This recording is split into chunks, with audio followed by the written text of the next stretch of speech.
Hi, welcome back or welcome to Female Artist Energy, which is a podcast where I just talk about my life basically and also, being more confident, being more arrogant, just embracing that inner cocky asshole that we all have inside ourselves. If you don't know who I am, I'm a 23-year-old artist. I live in the Richmond area-ish.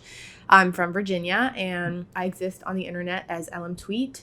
And I'm on TikTok, I'm on Instagram, and I'm just figuring out one day at a time. I'm not an expert. I call myself a professional, but that's, it's really hard to call myself that. But anyways, I am. And if you follow me on Instagram or TikTok or whatever, if you are up to date with my life, you may have seen that I have recently come out with my first fall collection. Recently, it was like 2 months ago, but I came out with my first collection. I feel like I should be facing the other way. Am I really loud? Am I the drama? I don't think I'm the drama. If you are listening to this podcast, congrats to me for figuring out how to put it anywhere besides YouTube. But if you are, this also exists on YouTube. If you want to watch me and my pretty face figure things out and make gestures, you can do that too. Subscribe, click any button that would mean that you would find me again. Follow me on Instagram. And I'm going to make a podcast Instagram account and maybe a TikTok account too. I don't know. I don't think I'm that funny, but then people are always like, Leela, you should have a podcast. And I'm like, and at first I was like, oh, ha, ha, ha. And then I was like, you don't really say that to that many people, right? Like, I don't know. I don't walk around like telling people, oh my gosh, you should have a podcast. But I've had multiple people tell me that I should. So I'm doing it anyways. Go ahead and watch that first episode. If you don't know who I am, it's kind of like an introduction. Anyways, I'm like way off track already, which is normal. I did not have that much caffeine this morning, but it's kind of like a balance. Like if I have a lot of caffeine, then I kind of just go. But sometimes when I don't, I also do. I think I'm nervous. My mom's coming back to stay with me. She's been away for a while. So I wanted to do this before she came back so that she didn't. I get really nervous, like even doing voiceovers for TikToks. I'm getting so off track. This episode is about my fall collection. It's a little bit about the story behind it. I went through a huge style shift publicly to create my fall collection, which I know can be very difficult for a lot of people, like having to decide when is the right time to change your style, because we as human beings, the only thing that is constant with us is change. So especially as an artist, especially if you are relying on your creative skills and output to create income for you of any kind, small, or large, like it can be really challenging to know when it's the right time to make that change, how to go about making that change and all that stuff. So I just want to talk about that. I want to talk about like my thoughts about it and yeah, just like what made me do it, because there's a lot to it. Like I feel like I'm not the only person like this, but when I make decisions, like there's a lot behind little tiny decisions. Like I put a lot into it and I never get the chance to talk about it. So this is my chance to talk about it to anyone who wants to listen. But to start, we kind of have to go back in the time machine because if you know me and who I am, or if you don't, I was in college. I wasn't studying art, but I've always been an artistic person. And so it's funny, like when you grow up in a city that's like a known city, you like don't really, at least for me, and I think this is a unanimous thing, like you don't really enjoy it the way that tourists do. Like I was always baffled by the idea of people traveling from all over the world in the country to go to DC, because I was like, it's just a bunch of fucking museums. Like, why do you care about this? But then I moved away and I was like, oh my gosh, I can't wait to go home to go back to the Natural History Museum. And that's kind of what happened to me growing up. Like I had a car, I think from the age of 16 on, but like it was to get to work. Like I bought a car to get to work and to get to school, and like that was it. I never really used it to like go places. I started doing it once I was like about to graduate. I started really enjoying that I lived in the DC area, and just I think most people go through that. Like even if you're not from like a big city, I think there's kind of like this thing that happens, this shift when you kind of grow up a bit and you like move away, and then you're like, oh shit, like I miss home. There were some dope places there. I want to go back. Maybe not. I know that's probably not for everybody, but for me, that's kind of the case. And there were a lot of places in DC that growing up I never went to. So basically what had happened was my freshman year of college, I was studying. This is the story. And I promise it's going somewhere as far as like style goes. Growing up, like I was kind of in getting really into YouTube, like going into my freshman year of college, I started getting into YouTube and like discovering the world of like illustrators and artists on YouTube, mostly like the women, bullet journaling and stuff like that. Like I was starting to get really into that. And I don't even know where this thought came from. And someone kind of pointed it out recently. I was, when it comes to art and like these ideas that we have in our heads, I think it's really important to like digest where they come from. And the idea I'm talking about here today is this idea that like you have to have a consistent style, which I don't even know. Honestly, I don't know where it came from. I think it came from watching YouTube videos and having video after video pop up on my recommended page being like, how to develop your own style. And I was like, oh, is that a thing I should do? Like, I was like, I didn't really know that was like a thing. And so I started learning what style was in some convoluted way. And I kind of had it like drilled into my brain through like YouTube videos and YouTube creators. Not that it's their fault, but it was kind of like, oh, I do need a style. All of them have this like clearly recognizable, like I can tell one person from the other. They have their own styles. Maybe I should do that too. And then I was looking at artists, like fine artists in the art world. I was like, oh, they all have styles too. And they're known for this. And Matisse is known for his cutouts. And Chuck Close is known for this. And I was like, oh, I guess I should do that too. And so I kind of had it in my head that like, it was kind of like once you do something, you have to stick with it, which is so wrong. But that's kind of where the story comes in, because I had this idea in my head that I had to develop this style. And at the time, I wasn't trying to be an artist. Like I was just like making art and enjoying it. At that time, I had a personal Instagram and I had made recently an art Instagram. And that's kind of where I was like really diving into this world of like just indulging my artistic side and allowing myself time and space to learn and also be creative in a way. And so my freshman year of college, I went home for, I believe it was fall break, and I just impulsively decided to go to the Hirshhorn Gallery. And I had never been there because I had never had any interest as a kid. Like my only experience with art museums at that point was I don't even know what it is. I haven't been back. I was kind of scarred for life. Like I went once with a family friends, and it's the art museum in DC where one wing is like the old art and the other wing is like the new art, and you go and there's like the diamond stuff. I really should know this. Like I'm from there. I've been there a bunch of times, but I just hated it as a kid because it was so boring to me. I'm sure now I wouldn't find it as boring, but as a kid, it was like the worst thing ever. So after that, I was like, art museums are boring. And so when I finally got older and I was like, you know what, let me try this again. I went to the Hirshhorn, and there was an artist having a retrospective there. And that was my first time ever learning what a retrospective was. And like, I went by myself. So I was just kind of like there in the middle of the day, probably on like a Thursday when nobody else was really there. And I don't know this artist's last name. I'm so sorry. I can try to spell it. I know the first name is Ragnar. There was an article in Vogue about this person. Ragnar, I'm probably even saying that wrong, but Kjartansson. Kjartansson. And it was his retrospective at the Hirshhorn.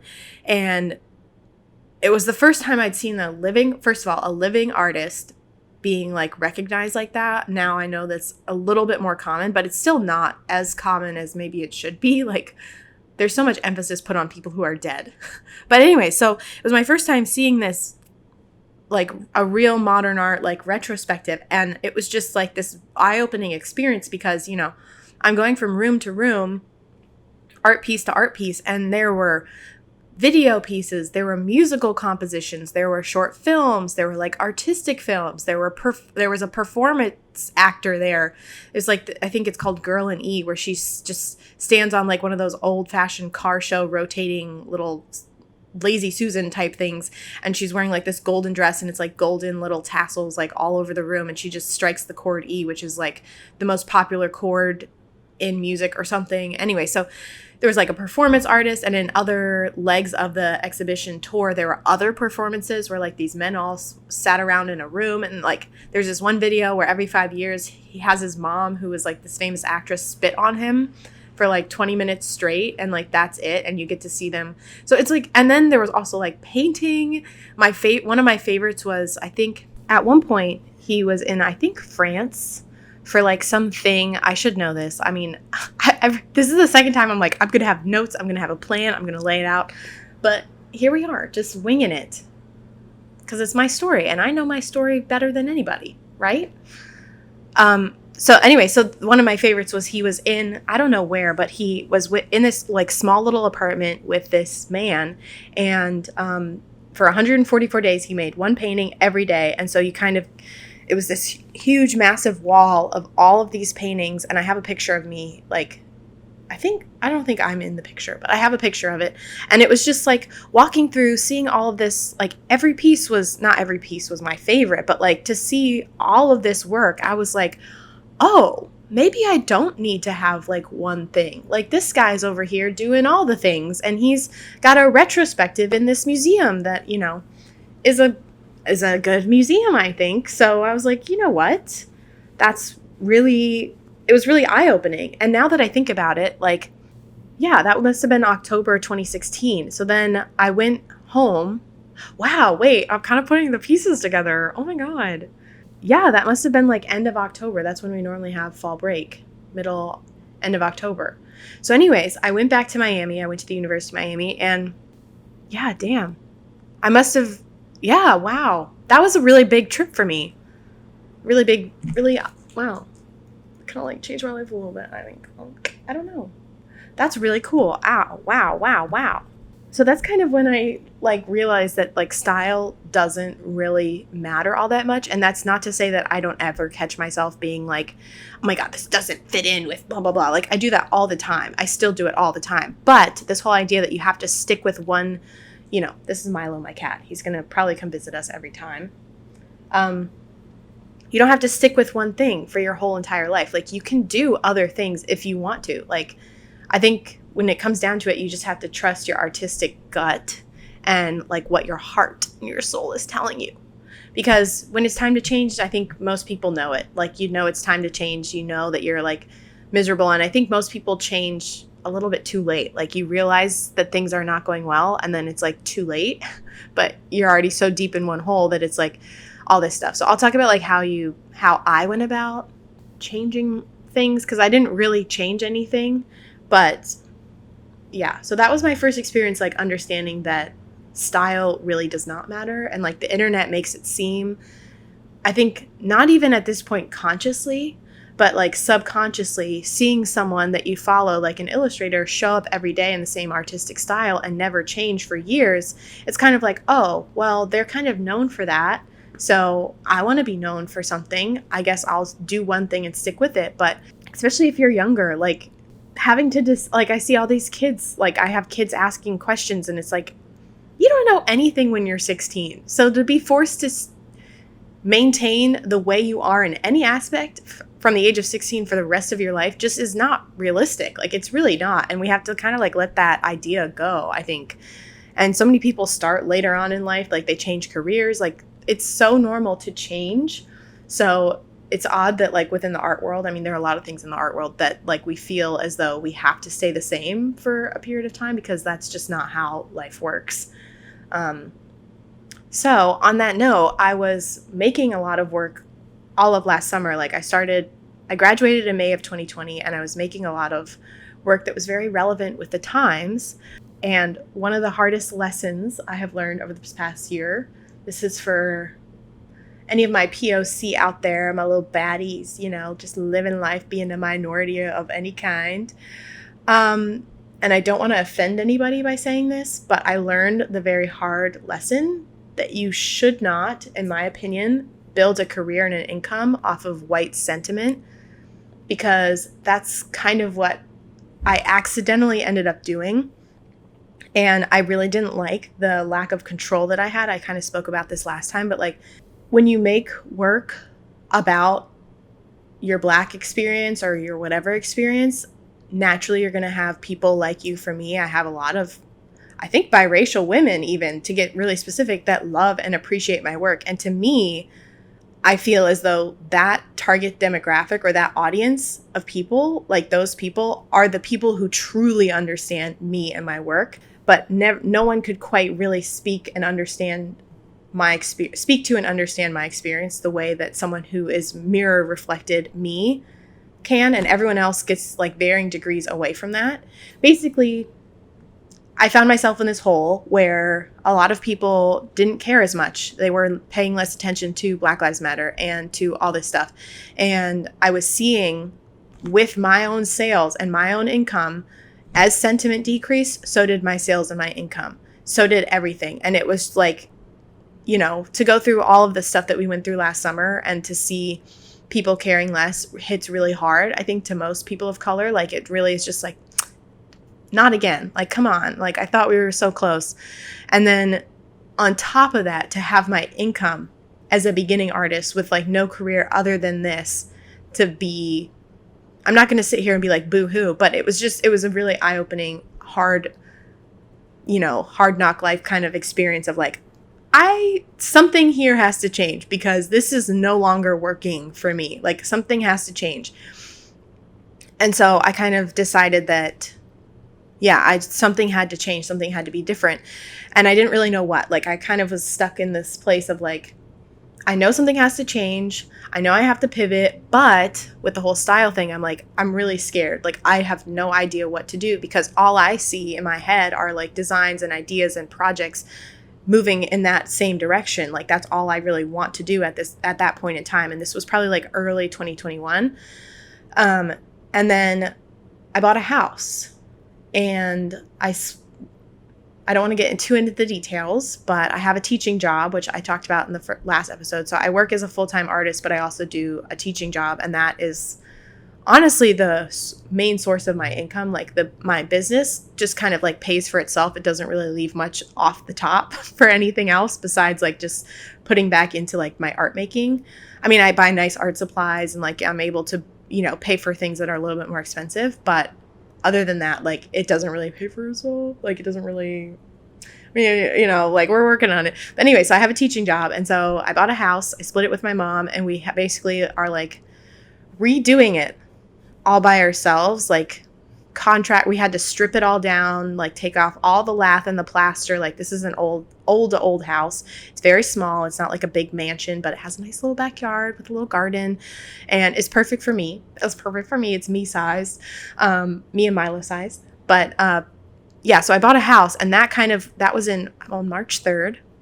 So we've had it for over 6 months now, which is terrifying to think about. But yeah, so we bought a house, and that kind of pumped like a hard brake on any and all artwork. Like, I just absolutely stopped because I was so focused on getting the house where it needed to be so that we could have other people come in. And there were just 3 full months of me just doing my teaching job. I was also working on my first online class for my teaching job at the same time as teaching, like, on Zoom sessions, and then like every day driving an hour and a half round trip to go to the house and spend time working on the house. So I was like exhausted mentally, emotionally from the past few months of like dealing with all the art stuff and like the world going on. And then like, we had the election stuff. It was just like, it's such a tiring time, but also very exciting because I had the house and like I love teaching. So it was like a really good thing. But it was like no art was being made. And so I had kind of come to that crossroads before we bought the house. And then all throughout this time, I was like, not beating myself up, but I felt really down because I was like, I'm not making art. Like, this is the first time in so long that I'm not being creative. I'm not making art. And I was like, and I don't even know what I would make if I was making it. So it was just like a really weird time. And I had a talk with my boss at the time, and she was going through a similar thing where like my lease was up. Both of our leases were up, and we had plans to be in this other place. For me, it was the house. But there was this undefined in-between time. And we both were like in this place where we didn't know what was going to happen, where we were going to live, rest our little heads in that in-between time. And so it was like we were both going through the same thing. And she happened upon a speaker who was kind of talking about this concept of being in limbo, like being in between two things, and how for a lot of people, like, being in limbo is not a place. It's just like a means to get from A to B. But being in limbo can also be a place that you like rest and you look around and enjoy. And so I am in now a 6 month plus state of limbo. I am in what was supposed to be a temporary apartment, but I'm settled in as settled in can be. Like, I'm one step away from painting the walls. Just kidding. But like, I'm in this apartment that was meant to be temporary. And instead of being like, oh my God, like I need to get into the house. I need to get in the house. Like, kind of like, okay, this is a really great apartment. I love it here. I really enjoy where I am. I'm going to enjoy it while I can, because once I move out, I'll never be here again. And so once I started taking that perspective on like the not making art and all that stuff, it made it a lot easier, and it kind of took the stress off of it for me. But at the end of the day, I'd gone 3 months without really picking up a paintbrush or squeezing paint out of a tube. And I was in this room. It was like empty, bare. And I had this canvas that I had bought by accident. And I had these colors that I had bought because they looked really cool. And I just kind of was like, you know what? I'm just going to make something. And I did. I just made something. And like my default mode when I'm just like making something without planning or thinking is to make like blobs and colorful shapes. And that is kind of what happened. We're tying it all back. That's kind of what happened when I was done with my fall break freshman year, is I had kind of come to the same point where I was a few months ago, where I was like, I have not been making art in forever. Like I said, I was an engineering major my freshman year. And so I really wasn't having time. It was the first time in my life where I didn't have a class specifically set aside for being creative. Like in high school and middle school, I could take an art class, you know, regardless of how many APs I took. But in college, I didn't think to do that. I was an engineering major. It like took up any and all my time. And similarly to where I was back in March, April, May, I was like, all this other stuff is taking up all my time, and I have lost that chunk of me that is creative. And it's a huge part of me, is like being creative and making art. And so at both points in time, I figured out a way. I carved out a chunk of time and I sat down and I ended up making blobs. My freshman year, I found a notebook for $1 at Michael's. They have like these $1 notebooks. They come in dotted, lined, and blank pages. The trick, because you can't open them, they're in these plastic wrap, is to look at the side of the notebook and you can tell if it's clear. Also, it says it on the front. I don't think it used to. Maybe I just didn't read it. I've accidentally bought some that weren't blank. Anyways, I got a $1 notebook. I got this set of Sharpie. Hey, Sharpie, you want to hit me up because your products changed my life. I'm not exaggerating. I'm being serious. They changed my life, and I'm pretty sure they're a product that nobody really knows about, but they're honestly great in my opinion. And they are their water-based Sharpie paint pens. And they come in a set of pastel colors. The pastel colors are not available in any other type of Sharpie paint pen. They only come in the 5-pack. They don't come bigger. They don't come smaller. They don't come individual. They only come in the 5-pack. And so I got the 5-pack and I got this little notebook. And because they're water-based, they don't bleed through to the next page. Chef's kiss. Beautiful. Love it. And I just decided silently in my own little world back in 2016 with that little notebook that I was just going to make one drawing a day in that notebook with those pens. Nothing realistic, which up until that point, I had done a lot of mixed media collage. Like most kids, I had gone through my eyeball phase.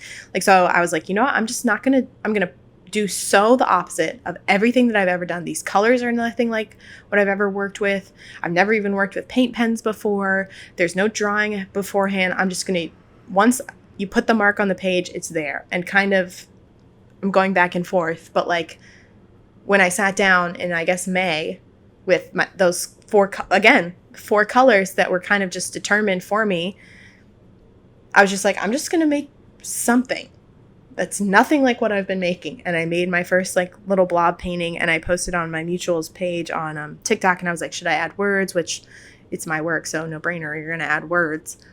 Yeah. So with the notebook in 2016, I ended up with all these designs that were like beautiful. And I think obviously being in South Florida influenced my colors and things like that. But it was like this reawakening of this creative side that I had pushed away, not consciously, both times. But yeah, so that notebook means a lot to me.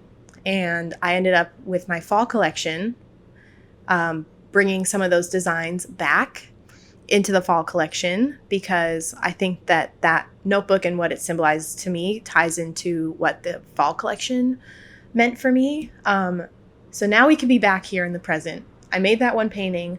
I asked for input on words. And I was like, at the same time, I had been having all these other thoughts. You know, I have this like male artist energy thing that it's a joke. Okay, it's a joke. But also it's not. Like, it's serious. Like, I'm someone, I'll say this probably 1,000 times on this podcast because it's literally called Female Artist Energy Podcast. But I'm not a very confident person when it comes to speaking to other people. I was just in New York City this past weekend. I can't believe we haven't talked about that already. We're halfway through and I haven't even talked about New York City. But we can talk about it another time, maybe. I don't know. But I was in New York City this past weekend and, you know, I'm meeting with people and I do not talk about myself in person to people. In a room by myself, it's fine. But like, I have a hard time with that. So even doing it on the internet, showing up on the internet and talking about, here's this thing I'm working on, is it's like a muscle that I have to like work out and, you know, practice. It's a skill to advocate for yourself. So I kind of had this thought like throughout that 3-month period where I wasn't doing anything, where I was like, you know what, like all these fashion and makeup brands, like they send PR boxes out to people all the time. And I was like, I know art supply companies send things to artists quite frequently, but they don't do it the same way that the fashion and like the other people do. And I was like, I want to make a PR box and send it. Like, I want to do it, like, for the meme of it. Like, ironically, like, this is so funny. Like, why not? Like, why not do it? And I was like, if I'm going to do it, I'm going to go all out and it's going to be a really good PR box, because why the fuck not? Like, why not ball out and just send PR boxes? Like, I'm nobody from nowhere. And like, it would just be really funny. And I have all these friends, you know, these people on TikTok and Instagram that have followers, and I'm like, that are artists. And I'm like, they don't get PR boxes the same way these fashion influencers do. Like, we deserve PR packages. So I was like, I'm going to make some PR packages and send them to my friends. And then I kind of came to this dilemma because a lot of my friends, you know, they post like really beautiful artwork, but they don't post political artwork. So this was before I had sat down to make my blob painting, the blob painting. But I was like, I can't just send them like political Trump hating artwork because they're not going to open it, you know, and it's not going to be the whole vision in my head will not come to fruition if I do what I've been making. So I was like, I know I need to make art that's like a little bit more like friendly to the masses for everybody to be able to enjoy it the way I want them to. And then I made the blob painting and I had these colors and I was like, oh, you know what? I'm just going to like go with this. Like, I'm just going to keep rolling with this and see what else I make. And I was trying like all these different blob combinations, and I just in a moment of like impulse, the words that I added to the first painting was "this means nothing," because for me that was kind of like a declaration of like joy and freedom and just like I can do whatever the fuck I want. Like, I've been spending a whole year making art that means something, and now I feel all this pressure to keep like performing like a little minstrel artist. And I was like, I just want to make stuff that looks good and is fun to make and like literally means nothing, and it's just fun. And so that's what I did. I made art that means nothing, because not all art means like, not all art has to have meaning, you know? And I had felt like I was realizing that I had kind of put myself in this hole where I needed to make art that meant something. And I was like, wait a second, I don't, because literally you can do whatever the fuck you want. You live life once, live, laugh, eat, love in these conditions, you know? And I was like, I cannot live, laugh, love in these conditions anymore, and I need to change. And it was really scary because I had this PR box idea and I really wanted to go balls to the wall for it. But I was also like, I'm going to have to sink a lot of capital. Like, I had saved up a lot of money for my teaching job, and I was like, I'm going to have to put a lot of money into this that I could be putting towards the house. I could be putting it towards rent. I could be doing all these other things with this money. And then I was like, Leela, what would a male artist do with his money? What would a reckless little teenage boy in New York City with his parents paying rent do with the money? And I was like, he would do it. And so I was like, I'm going to do it, like, regardless. Like, I believe in this idea. I think it's really good. I had made up my mind that I was going to stick with it and do 4 collections in this next year. So I'm currently working on my second one. And I'm going to follow through with this idea because I believe it's a good idea. I believe in myself, and we are going to do it. So I did it. I went balls to the wall. I had a vision in my head of how the box was going to look, how it was going to feel. I brainstormed with my mom a bit about what would be in it because it's an art PR box. So I wanted it to have something like physically art related. And so I ended up making this huge painting and cutting it up into 100 different pieces and getting these fun, cute little frames from Michaels, and I painted all the frames in the 4 colors that I was using for my collection. And then the painting squares, like the pieces, turned out way more beautiful than I ever could have imagined. It's like fun when you have an idea and then you do it and it turns out better, because that doesn't happen all the time. As we know, as artists, like that does not happen all the time. So it was like really exciting. And then getting to send them all out to my friends and like all the people that I'd met over the year, to like make that connection with them by sending them a gift was just, it was like the best thing ever. I was so excited. But at the same time, like it was this huge, huge risk. And on top of that, you know, I had this huge style shift. Like it was really a test of like, which one of y'all are my real friends and which one of y'all are not, because it's this scary moment of like, you have all these people following you for this one thing, and they've been following you for this one thing for so long. How do you break it to them that we're going to be moving in a different direction? Do you want to come with me or not? And I'm so thankful. I'm so grateful that 90% of people were like, we're here for the ride, which I had a moment of like, it was sad, because I was like, okay, so people don't want me to keep making my work that like speaks up about these things. But business wise, I was like, hell yeah, let's go for it. Like people are excited. People were asking for prints of things. Like, so that was really exciting. That was really fun. And I was like blown away in a way. Like I wasn't blown away because I don't know what the word is. Like I just was really kind of like shocked. I have, you know, released things over the years, and like it was really a test of me, like how much could I push myself to like market myself, because that was like a really hard thing for me to do, and I have a very hard time speaking. But I kind of had to like get over myself and be like, listen, Leila, you have this collection coming out, you have to talk about it. I had a soft launch where I like released some of the original paintings and nobody bought a thing, crickets. And I was like, fuck, like I thought I was doing a lot, but clearly I'm not doing enough. And so I like kicked my ass into gear. I was posting, I was recording everything. I was like just making a mess in the press. I was just like all over it. Instagram stories, Instagram posts, reel, like just doing all the things that I possibly could. And to be honest, I probably could have done more. Like now I'm like, okay, I've learned from this. I know I can do more and be a little bit more like organized about it, I guess. So yeah, so I was like hustling my ass off and marketing. And so when launch day came, like there were people like buying stuff like right away. And I had never had, this is kind of where we get to the like the things that I've learned from the collection, because I definitely did learn a lot, and I will be doing things not differently, but I'm definitely going to be modifying some things and like making adjustments. One of the things that was really interesting is like, you know, I'm making a mess in the press. I'm posting on TikTok, you know, I'm trying my best. I'm making good videos. I'm following the formula that I think does well, like a painting video with me voicing it over, talking about something, giving advice or whatever. And like normally those videos like hit, like they do well. But for whatever reason, for like the month leading up to my launch, I couldn't get a video to get over 10,000 views, which is a lot, but I have 100 and something thousand followers. Like I should have a few videos that get over 100,000 views, like 10,000 views, but I wasn't. And I was like, damn. So I kind of readjusted. You know, it's like halftime. You're like, okay, we're down in the second half. How do we pull it through, you know, third and fourth quarter? And I was like, okay. So I started getting more involved on Instagram, because I was seeing no like little to no results on TikTok. So I was like, okay, let me try Instagram. And I don't know, at the time I might have had like 7,000, 8,000 followers. And when I post on my Instagram stories, like I maybe get 300 to 400 people viewing my stories regularly. And I don't know if it's the same people. I'm assuming that it is, because the way stories work, it's like the people that you interact with the most and the people that you watch the most, those stories tend to get pushed to the front. So I'm assuming that the people are tuning into my channel are tuning in like every day. And so I just was like posting on my Instagram stories, like a few weeks leading up, I was like, hey guys, this is what we're working on and blah, blah, blah. Like, here's your weekly update on the collection and what's coming and what I'm working on. And like just doing that. And when launch day came, I still didn't have like a crazy TikTok video, because there is a difference when I have like a crazy TikTok video versus like not.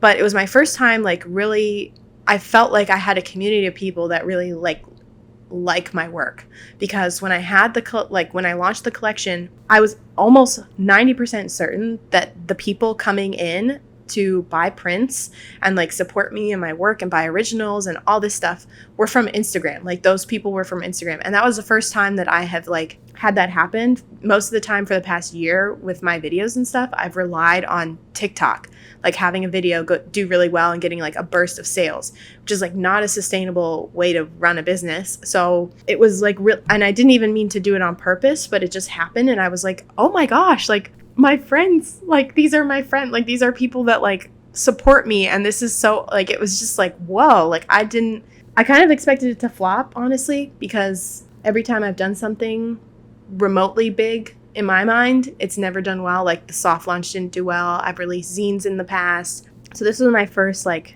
thing, like really pouring like so much money and time and effort and thought into it, and having it do well was like, oh my gosh, like if I really try on things, like maybe I can like do more than I thought I could. Like this was like really cool. And like, it was just very exciting. It was very fun. And so I still like didn't have a TikTok video, but I really felt very appreciative of all the people like watching my Instagram stories and like showing up, like just commenting on things, because that's really what made it work. And I promised myself that I would keep going with it regardless of what happened, but that was like such a big confidence boost. And it was like, there aren't really words for it. I'm just very thankful. I'm very grateful. I really can't believe that it's happened the way it's happened. But something else that I've learned, besides the fact that like showing up on Instagram, the moral of that little anecdote is showing up on Instagram is good. There are people there for me that are like the people that want to see you thrive. They want to support you. They want to look at your work. They want to see you on their Instagram stories. Like those are the people that I know will show up for me like day in and day out. Like, because TikTok it's an algorithm, but Instagram it's more like, if you want to see me, you can see me. Like I'll show up for you if you show up for me. And that's kind of like really cool. And I learned that. So that was fun. That was a little fun thing that I learned. Lesson learned. Huh? The other thing that I learned, I had a vision in my head with the collection. I was just like cranking out work. Once that like 3-month of dry spell ended, I was like cranking out work. I was working on these 12x12 panels. I was having the time of my life. I was just like making work and teaching and just like making like a painting a day basically. And I was so excited, and I love the paintings, and I think they look great.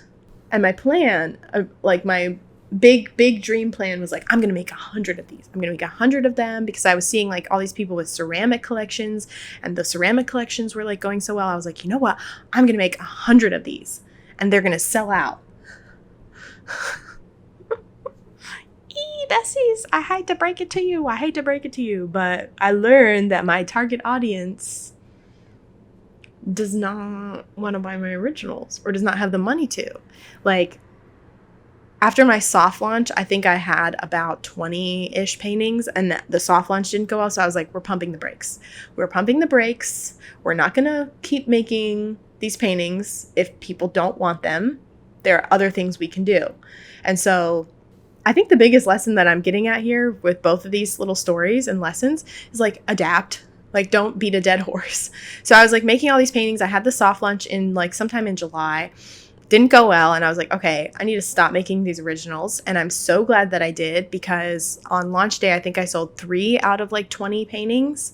And then a little bit later, I sold another one. Haven't sold a single one since. I don't really know what, if you have advice, let me know. I don't really know like what I don't know, but I was like I'm so glad that I stopped making originals, because I learned that my target audience at this point in time really like prints.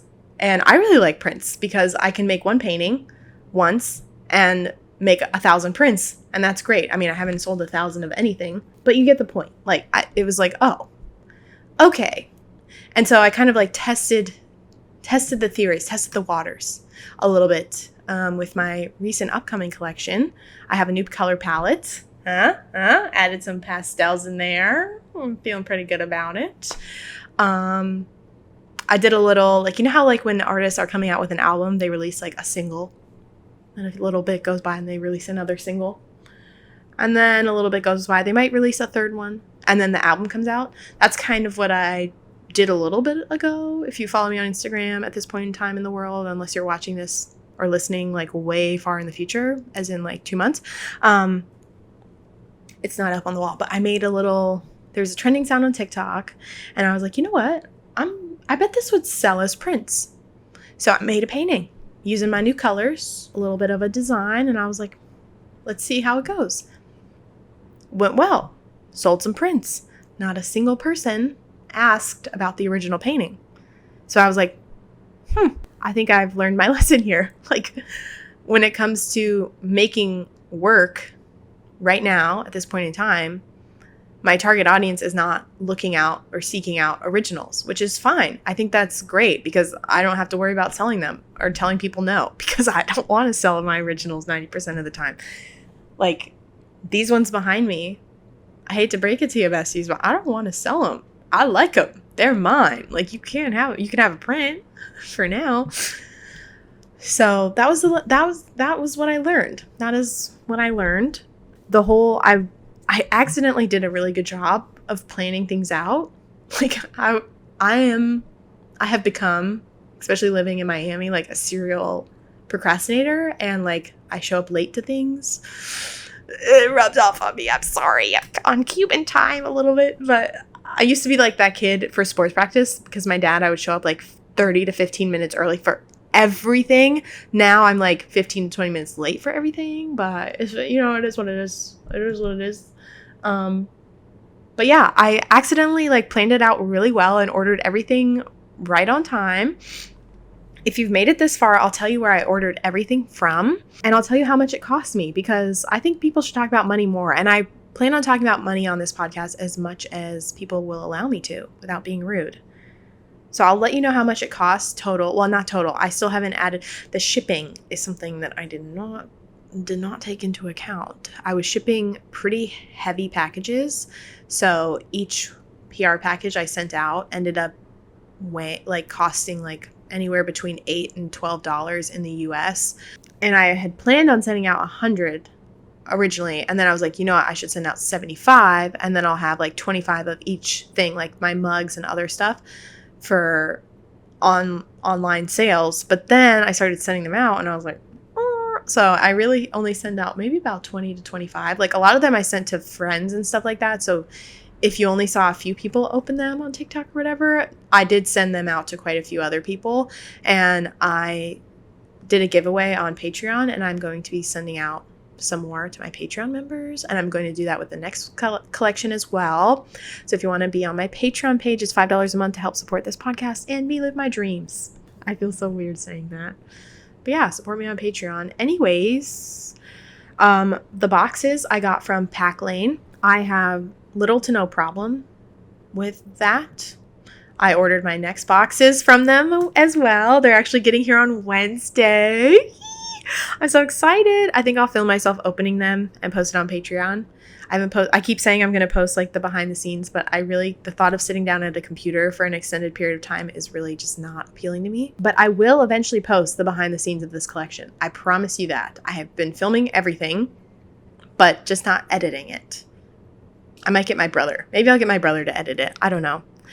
So I ordered my boxes from Pack Lane. They turned out really great. That's the other thing I did learn. I did a mock-up of the box before, like, I ordered it, like, size-wise, and I tried to, like, rough out things, but I didn't take into account basically everything. So the boxes turned out looking great, but they didn't fit the things I wanted them to fit well at all. So I ended up with ceramic mugs that I ordered from Awesome Merchandise. I ordered those from their US branch in Texas. They turned out great. Love those. I ordered pins from them as well. And then I ordered postcards from them as well. I love Awesome Merchandise. They do like everything. And it's kind of like your one-stop shop for a lot of stuff. So it's like, why go anywhere else? You know, I don't know of any local places that do that. So I'm just like, yeah, let's go with them. And if they don't do it, then I find someone else. The frames that I use for the little things, those are from Michaels. And what else is in there? Pin, postcard, mug. somewhere. I have them all over the boxes are all over the house from different like photo sessions and stuff like that. Tissue paper I got from No Issue. And so what ended up happening is I had all the mugs and I was like, how do I package these mugs without them breaking? Like I was sending a few international, so I was like, I really need to make sure that these mugs aren't moving around. So I ordered some mug boxes from Amazon, but when I got them, they did not fit in the PR boxes well at all, like the way I thought they would. So I ended up hand X-Acto knife cutting every single one of the 100 mug boxes that I got. That took me about 2 nights of lots of drinks and Love Island, Australia, and the UK recent season, and some Big Brother episodes as well. So I got through that. And then with all the other stuff, I was like, this is also not fitting in here properly. So I ordered some blank, like white one side and cardboard side colored on the other sheets of cardboard. And I hand cut about 75 of those to work as like inserts to kind of prop up the other stuff so that it all laid really nicely. There was a lot that went into this collection. I like have all the tissue paper that I like cut, and I had like bubble wrap, like eco bubble wrap that I like cut to size for every little thing, and it all just fits in there nice and perfectly. And I really, with a PR box, you want it to arrive and there's like the presentation of opening it. So it was like this whole thing, but it turned out so well, and I think that everyone that got one was like, oh my gosh. So that made me really happy, and people like filmed them opening it, which I didn't expect, and like to see them opening it was like, it's like, I was like, is this what a parent feels like when they give their kids presents for Christmas and they open their presents? Because this is a really fun feeling. I love it. I'm smiling so much right now. So yeah, so that's where I got everything from. I'm working on my next collection. I have a few things that are different. I have been recently getting into tufting, which is a little hint for my next collection. Oh, I'm sure I'll talk about that in another episode. But yeah, that's kind of like the conclusion. If you are going through a crisis of style, I would say just do it. The sooner, the better. If you rely on your, social media, or if that's your source of income, I would say trust people more, because I think it's so easy to think that people are there for your art style when in reality they're there for you. And a true supportive person won't care what you do. They're just there to support you. And I've learned that I have a lot more of those on my side than I thought. And I think you'd surprise yourself if you have social media and you're one of those people, or even if you're not.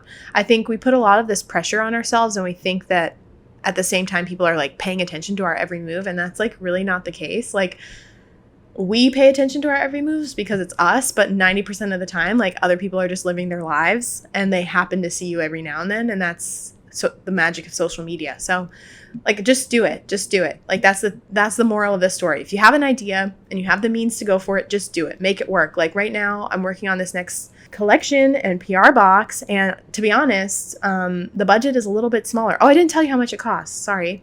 I think it was about $3,000 for all of it, which sounds like a lot to a lot of people, but I wouldn't have done it if I didn't have the money saved up. Like, I already had the money ready to go. So yeah, and I think if you wanted to do something similar, I'm going a very DIY approach for this next one.